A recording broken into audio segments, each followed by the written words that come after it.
قاضی صاحب کے عرس پر جانے سے تم نے روکا، ہمارے ان بزرگوں کو تم نے گرفتار کیا، اور ہمارے کارکنوں کو تم نے جو ہے وہ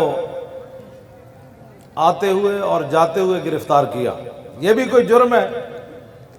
لہذا کسی کو بھی تکلیف نہیں ہونی چاہیے۔ ہم بیٹھے ہیں، ہمارے بزرگوں کو رہا کرو، کوئی بات ہی نہیں ہے، کوئی مسئلہ ہی نہیں ہے، کوئی مسئلہ کوئی نہیں۔ ہاں سمجھ آئی بات؟ لبیک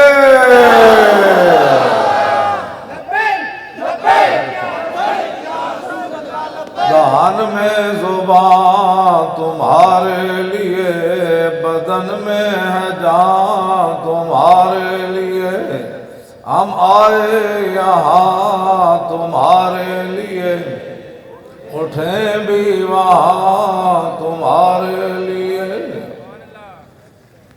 عطائے عرب جلائے کرب فیوز عجب بغیر طلب، یہ رحمت رب ہے کس کے سبب، بے رب جہاں تمہارے لیے۔ لبیک لبیک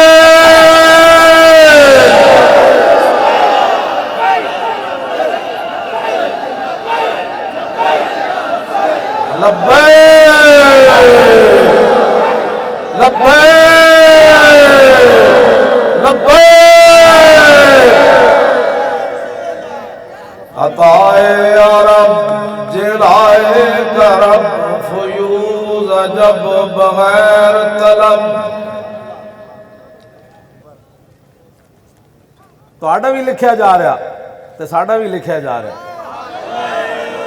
آگے تو حشر کو ہوگا یہ معلوم کہ جیتا کون اور ہارا کون۔ ایک نوکری تسی کر رہے ہو، ایک نوکری اسی کر رہے ہیں۔ ہاں جی، اسی تے اپنے پیو واسطے تے نہیں آئے بیٹھے، تسی جنہاں دیاں نوکریاں کر دے ہو تہانوں مبارک، سانوں غلامی رسول مبارک۔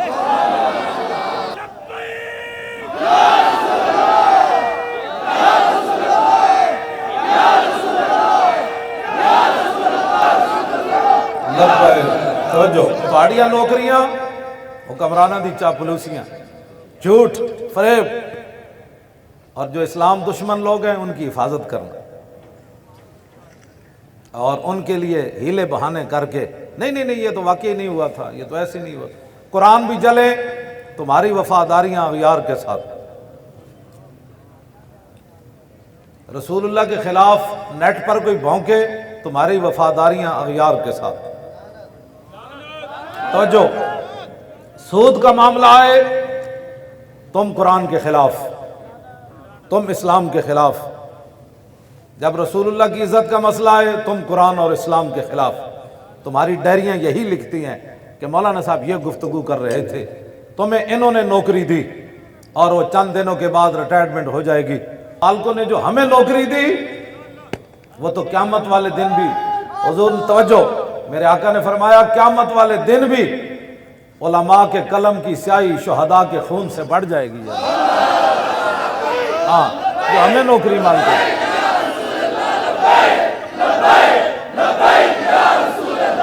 تمہاری ڈیوٹی یہ لگی جھوٹ ساتھ لکھ کر ہماری حکومتیں بچاؤ۔ ہماری ڈیوٹی کیا لگی؟ عبداللہ بن مسعود فرماتے ہیں کہ جب بنی اسرائیل گناہوں میں مبتلا ہو گئے تو رسول اللہ نے فرمایا کہ علماء نے روکا، علماء وہ قوم باز نہ آئی، علماء تھک گئے۔ عبداللہ بن مسعود، ہماری ڈیوٹی دیکھو کیسے لگی۔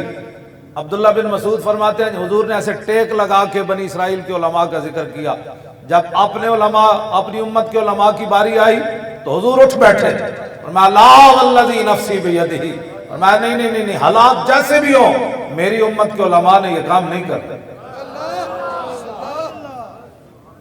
حضور نے براہ راست خطاب فرمایا، حاضر کے سیغے ہیں، فرمایا لَتَأْمُرُنَّ بِالْمَعْرُوفِ وَلَتَنْهَوْنَ عَنِ الْمُنْكَرِ، او میری امت کے علماء جیسے بھی حالات آ جائیں ضرور بالضرور تم نے اچھائی کا حکم دینا ہے اور برائی سے روکنا ہے۔ اگلی بات حضور بڑی ڈاٹی، میرے آقا نے کیا فرمایا؟ فرمایا میری امت کے علماء تم نے کیا کرنا ہے وَلَا تَأْخُذُنَّ عَلَىٰ يَدِ الظَّالِمِ یہ تو آڑے دور کوئی ظالم ظلم تے اتر آئے کہ غازی اسلام کے جنازے میں جانے پر بھی موٹر وے بند کر دے اور غازی صاحب کے جو انہوں نے کام کیا ان پر بدماشی کے فور شیڈول لگا دیں اور سالانہ عرس کے موقع پر بھی پریشانی بن جائے اور فاتحہ پڑھنے کے لیے جو گئے ان پر بھی مقدمے اور ان کی گاڑیوں کو روک کر آپ کدھر جا رہے ہیں؟ کبھی تم نے سینمے میں جانے والوں کو بھی ایسے پوچھا؟ بدماشیاں کرتے ہو؟ کبھی گندے اور بدکاری کرنے والوں کی گلیوں میں کھڑے ہو کر تم نے کبھی پوچھا کہ کس طرف جا رہے ہو؟ اور تم یہ پوچھتے ہو کہ ممتاز کے لیے جا رہے ہو؟ نہیں لعنت سے بھی اگلی بات ہے۔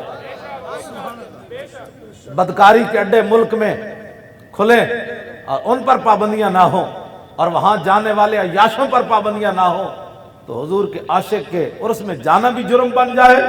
یہ بات یاد رکھو، یہ اگر جرم ہے تو اس جرم سے ہم باز کبھی بھی نہیں آئیں گے۔